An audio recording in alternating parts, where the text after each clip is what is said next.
Hello! Isang magandang araw mga kasari-sari. Ito na naman ang inyong palawenyang tindera si Ate Tintin. At syempre meron na naman akong ichichismis. Pero bago tayo mag-umpisa, napag-alaman kong ikaw na nanonood, hindi ka pa nakasubscribe. Please naman, walang bayad yan. Mag-subscribe ka na.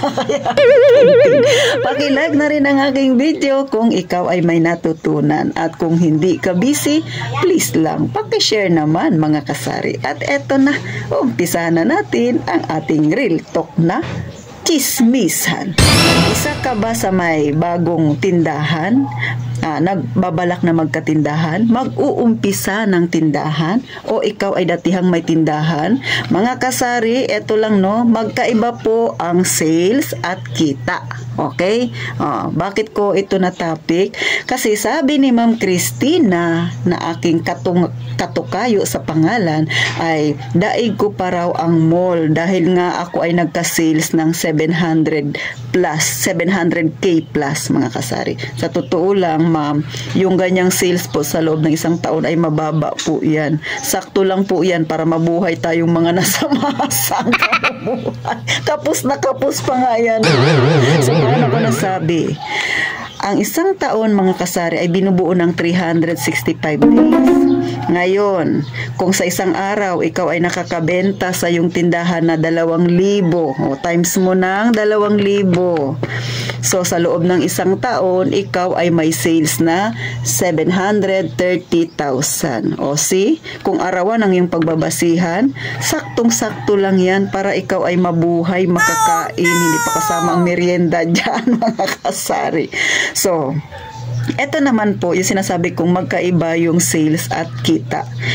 Halimbawa, bibili ka ng bigas, gusto mong ibenta sa yung tindahan. So yung bigas na nabili mo, ang halaga niyan, ang puhunan ay 60 pesos. So syempre para kumita si tindera, papatong siya ng 20%. O bahala ka na kung ilang porsyento ang ipapatong mo. Pero sabihin na nating 20%. So sa 60 pesos plus 20%.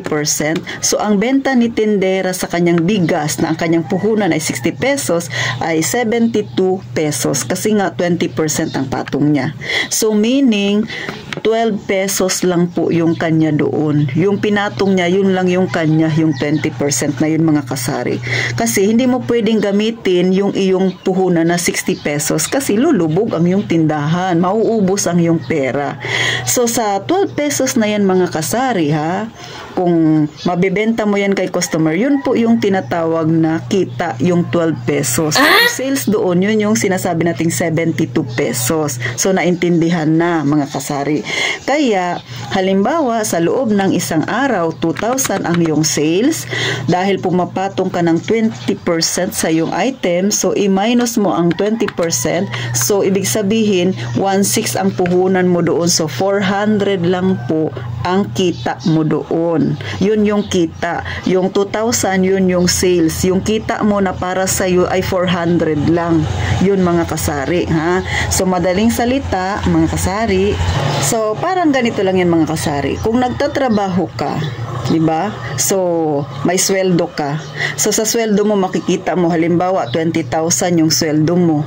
So, diba, may bawas pa yan, SSS, PhilHealth, Pag-ibig, at kung ano-ano pang deduction dyan. So, pag binawas na yan, yung natitira, yun po yung kinita mo. So, ganun din sa tindahan. Pag binawas mo lahat, yung natira, yun lang po yung kita na para sa So, ibig sabihin, saktong-sakto lang yan, mga kasari, na makakain ka.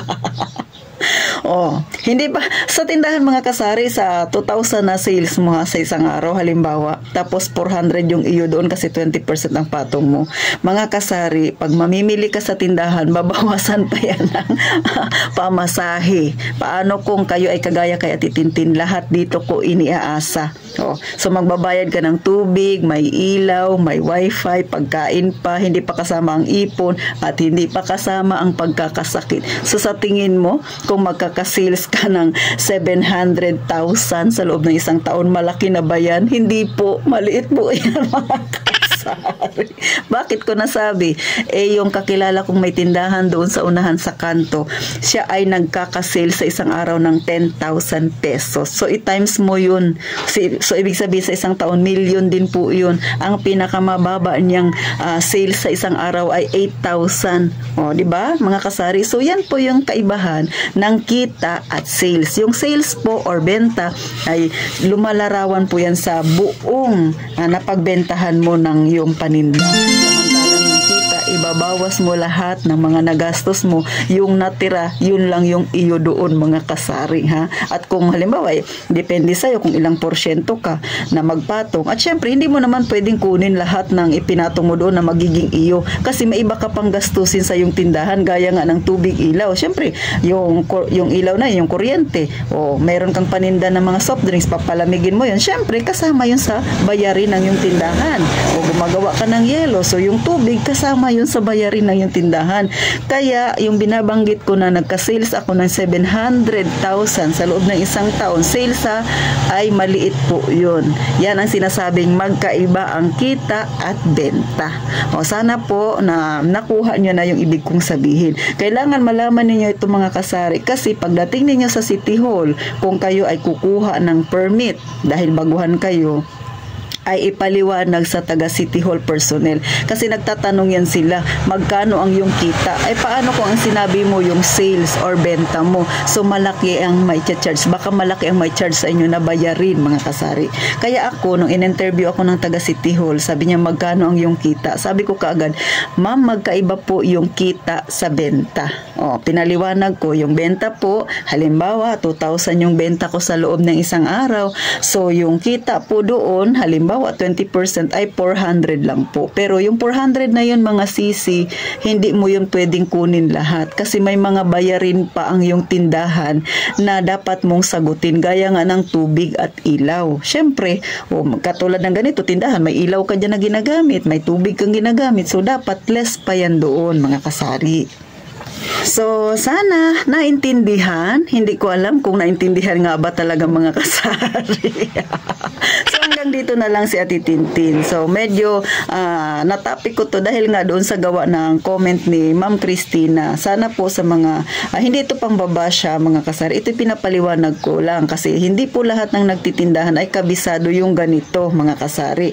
Kasi kaya siguro yung iba nalulugi sa tindahan, akala nila yung kanilang benta sa buong maghapon ay para yun sa kanila o kaya kukunin lahat yun. Ay hindi po, ha, mga kasari. Dapat iawas ninyo lahat ng puhunan at binabayaran ninyo. Yung natira, yun lang po yung sa inyo doon. Kung gusto mo, syempre na magtagal ang yung tindahan. Kung gusto mo na kumita ang yung tindahan, na mas dumami ang paninda. So, ganun po yung tamang way, mga kasari. Parang sa mga mall din, mga kasari, syempre, kaya medyo mahal sila maningil ng, o kaya malaki yung ipinapatong nila sa item. Syempre, may kuryente, o diba, kung aircon yan, mga kasari. O may paswelduhan pa. So, kasama po yun sa expenses ng kanilang tindahan. Kaya, magkano na lang ang mapupunta doon sa may-ari. Ganon po yun, mga kasari. So, sa ating mga may sari-sari store, ay ganon din po. Less mo lahat ng expenses. So, yung matitira, yun lang yung para sa'yo. Yun yung tinatawag nating kita, mga kasari. So, paano? Hanggang dito na lang si Ate Tintin. At gaya nga ng palagi kung sinasabi, mag-iingat tayong palagi, mga kasari.